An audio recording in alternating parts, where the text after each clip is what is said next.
Coming up on Vegas Nation Game Day, the first quarter of the season is over. Can the Raiders bounce back and get a win at home?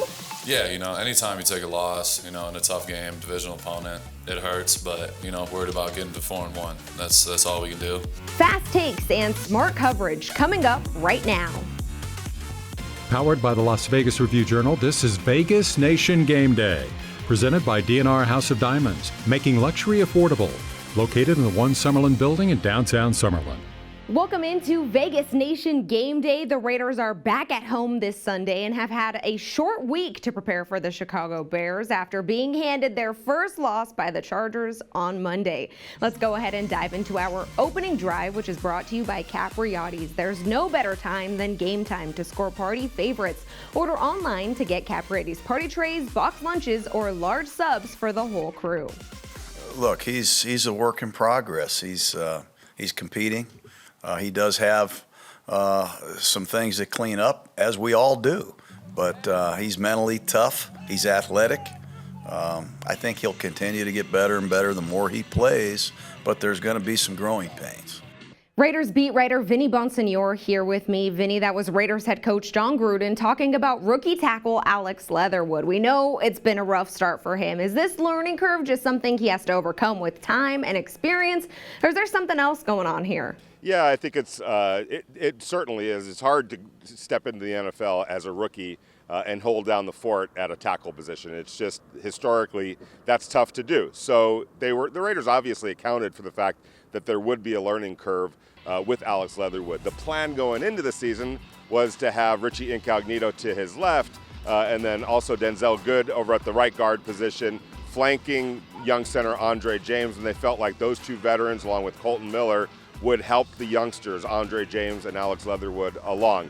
That hasn't happened because Richie Incognito got hurt before the season even started, and Denzel Good was lost for the season in the first half of the first game. So that whole plan blew up, and now I think we're starting to see some possibility of some tinkering to try to fix what's turned out to be a really bad offensive line. Early in practice on Thursday, Alex Leatherwood was taking reps at right guard. Alongside him, veteran Brandon Parker was playing right tackle.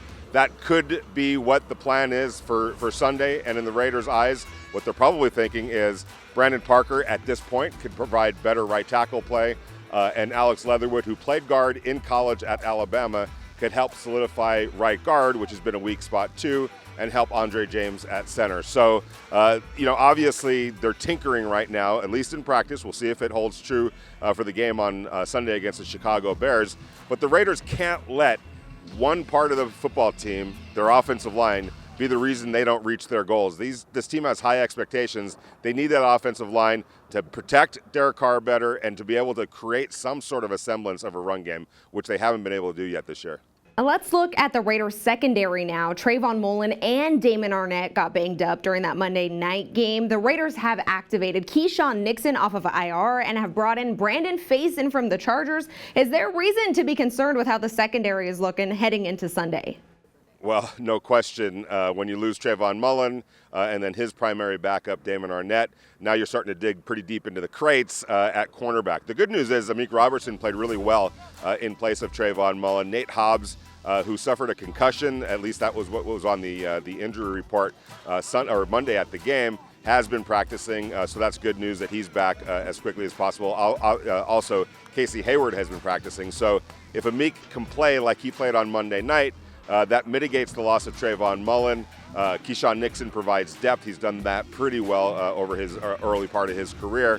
And obviously Casey Hayward and Nate Hobbs stay where they are at the outside cornerback position and slot cornerback position. So really what you're trying to do right now is for the Raiders is replace Trayvon Mullen, and Amik Robertson at least held down the fort in that regard on Monday night.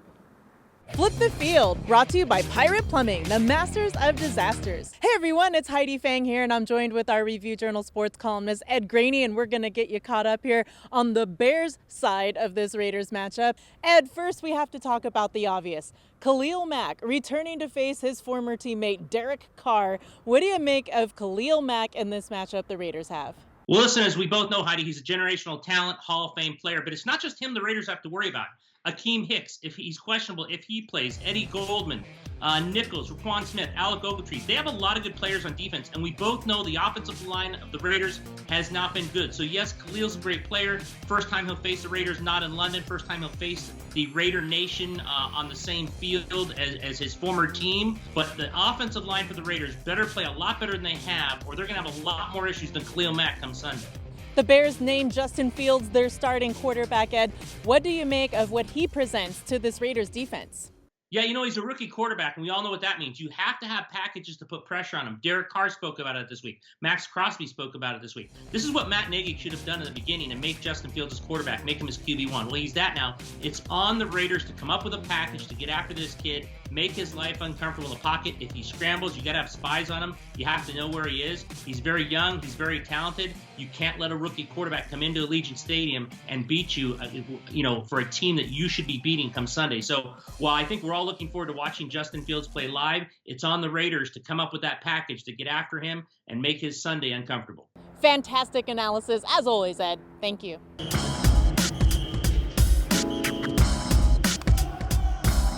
The Raiders experimented with new offensive line combinations at practice this week, in part to provide more protection for quarterback Derek Carr, but also to unlock a running game that's been dormant through 4 weeks so far this season. The Raiders ranked 27th in yards per game, averaging a mere 80.5 so far this season. They've exceeded the 100-yard mark just once, totaling 140 in a Week 3 victory over the Miami Dolphins. They've totaled 182 in their other 3 games combined. They averaged 3.3 yards per carry to rank 30th among 32 teams. But even with those struggles in the running game, Carr's still averaging 326 passing yards per game to rank second behind only Tom Brady. That's despite being pressured on 25.1% of his dropbacks, the 10th highest rate among quarterbacks who have started at least 4 games this season. He's also been pressured 47 times this year, tied for 3rd most in the NFL, and hurried 20 times, 5th most in the NFL. If the Raiders can stabilize their issues up front, their offense will be even more potent moving forward. I'm Sam Gordon, and that's the story by the numbers. DNR House of Diamonds is Las Vegas's elite private office jeweler, the perfect bridge between internet pricing and a traditional brick-and-mortar jewelry store. We specialize in loose diamonds, natural and lab-grown, engagement rings, fashion jewelry, custom design, and jewelry repairs. We operate by appointment in our beautiful offices in the One Summerlin building, downtown Summerlin. Our great relationships with the world's largest diamond wholesalers and our low overhead saves you hundreds, if not thousands, on your purchase. Vegas Nation Injury Brief, sponsored by Not the Injury Law.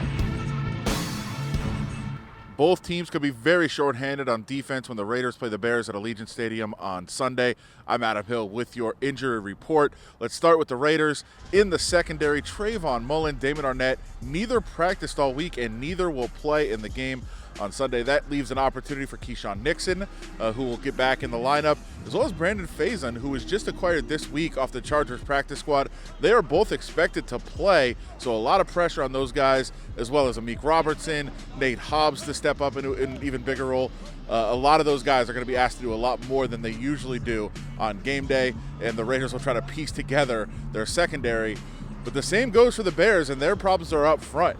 Akeem Hicks, one of the best defensive tackles in the entire league, he is not likely to play. He's doubtful. Khalil Mack, of course, somebody the Raiders fans are very familiar with. He was traded from the Raiders a few years ago. This will be his first road game against the Raiders. If he plays, he's questionable. Did not practice Wednesday and Thursday. Did get in limited work on Friday, and we'll see if he's able to go in the game. Obviously, a lot of people will be looking for the Khalil Mack revenge game, but it may not happen on Sunday. With your injury report, I'm Adam Hill. Vegas Nation Fan Zone, sponsored by your Southern Nevada Toyota dealers. Toyota, let's go places. The Raiders saying is commitment to excellence, and one fan has gone above and beyond to show his commitment to the silver and black. Vegas Nation's Kevin Cannon has more. Welcome back to Vegas Nation Fan Zone. This week we're going to meet Andy Coronado, who's got this bus that he made into a Raiders bus. Tell me about your bus. Kevin, my son got out of the Marines about 8-10 years ago at the family project. Me, him, my 2 daughters. We went a little yellow school bus and made it all Raider Nation. It's very popular, made by Raiders, for Raiders, Raider Nation family. Come join us, take a picture. NFL helmets are painted on the bottom, being sucked into the black hole there. Of course, we have our Raiderette candidates, that qualify. Always welcome aboard the bus. Hell's Bells drawing. Autumn Wind. Right, and then we have Beware the 12th Man Cometh is on the bumper. a real face mask with grass stuck in the top, because that's how we do it. With Miami leg, and honk if you love the Raiders. So I get a lot of honks, and the Niner fans and others, they can maybe say I'm number one with a certain finger, but they can't honk. Hey guys, Raider Nation bus. Raider Nation, you're always welcome aboard. If you're attending Sunday's game, remember that you need to upload your COVID vaccination card to the Clear app. But if you're unable to do so, the Raiders are offering alternate screening and vaccination services. Well, the most effective way to do it is to download the Clear app, raiders.com/clear. We've had over 80,000 fans download that app specifically for Raiders games. So we know it's working, we know it's been effective. There are some categories of people who can't use the app.